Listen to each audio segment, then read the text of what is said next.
Pastor దేవుడికి రానుకుంటా ప్రజలందరికీ సమయం ఇచ్చిన దేవాది దేవునికి కృతజ్ఞతలు చెల్లించుకుంటున్నాను. అలాగే చార్లెస్ పాస్టర్ గారికి, అన్నమ్మ గారికి, ఆనందానికి, శ్రీకుమారమ్మ గారికి నా వందనాలు.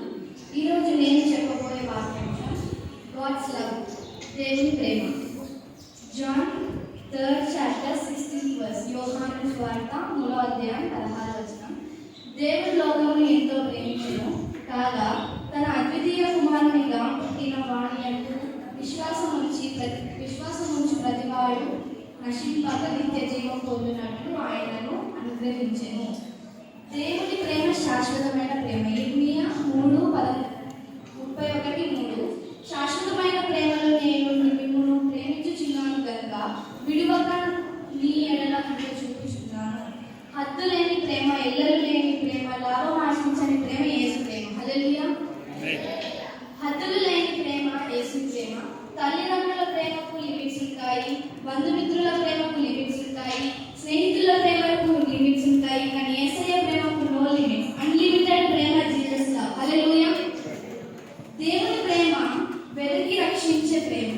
లూకా సువార్త 19వ అధ్యాయం 10వ వచనం. నశించిన దానిని వెతికి రక్షించుటకు మనుష్య కుమారుడు వచ్చెను. He left 99 members and finding me and you. కొంతమందిలో 99 members ఉన్నా కానీ నిన్ను నన్ను రక్షించడానికి దేవుడు మనకు వచ్చాడు. నశించిపోతున్న మనల్ని వెతికి రక్షించిన ప్రేమ యేసు ప్రేమ. హల్లెలూయా. మూడోది దేవుని ప్రేమ అగాపే ప్రేమ, అగాపే లవ్. అగాపే అంటే గ్రీక్ పదం. అది గ్రీకులో అగాపే అంటారు. అగాపే అంటే ప్రాణం పెట్టిన ప్రేమ. రోమా 5వ అధ్యాయం 8వ వచనం. మనం ఇంకా పాపాలుగా ఉండగా క్రీస్తు మన కొరకు మరణించెను. ఆయన నా కొరకు మన కొరకు మరణించి తిరిగి లేచాడు. తిరిగి రానయ్యున్న దేవుడు. మనం దేవుని ఎంతో ప్రేమిస్తాం, అలాగే దేవుడు మనం ఎంతో ప్రేమిస్తున్నాం. ఆయన మనం ప్రేమిద్దాం, ఆశీర్వదించబడదాం. ఆమేన్. థాంక్యూ.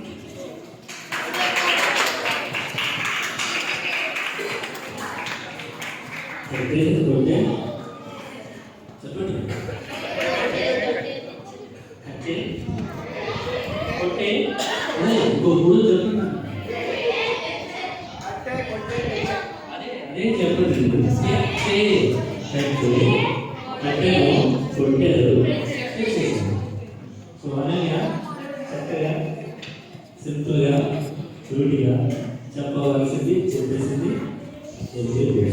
హల్లెలూయా.